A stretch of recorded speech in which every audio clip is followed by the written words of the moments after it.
ఈరోజు స్కూల్లో అద్విక్‌కి ఒక యాక్టివిటీ ఉండిందనమాట. సో, డస్ట్‌బిన్ తయారు చేసుకొని రమ్మని చెప్పారు.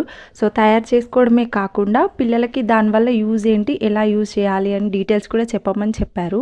స్కూల్లో టీచర్స్ జస్ట్ నార్మల్ డస్ట్‌బిన్ తయారు చేసుకొని రమ్మని చెప్పారు. బట్ కొంచెం క్రియేటివ్‌గా ఉంటుంది అని చెప్పేసి మేము ఇలా ట్రై చేశామన్నమాట. యాక్చువల్‌గా చేయాలనుకున్నది ఇలా.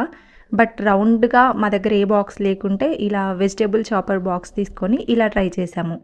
ఇది కూడా యాక్చువల్‌గా ఒక యూట్యూబ్ షార్ట్‌లో చూసే మేము తయారు చేశాము. అద్విక్ అయితే దీనికోసం చాలా ఎక్సైటెడ్‌గా ఉన్నాడనమాట. సో, దీనికి చాలా సింపుల్ మెటీరియలే పడుతుందనమాట.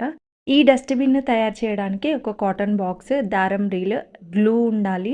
అండ్ ఒక చిన్న స్టిక్ ఉంటే సరిపోతుందనమాట. సో, ఫైనల్‌గా ఒక పేపర్‌తో దీని చుట్టూ చుట్టేసి స్టిక్ చేశాననమాట. పైన కొంచెం క్రియేటివ్‌గా ఉంటుంది అని చెప్పేసి ఆ కలర్స్‌తో ఇలా వేసాము. Use me and be Advik అని చెప్పేసి తన నేమ్ రాసాము.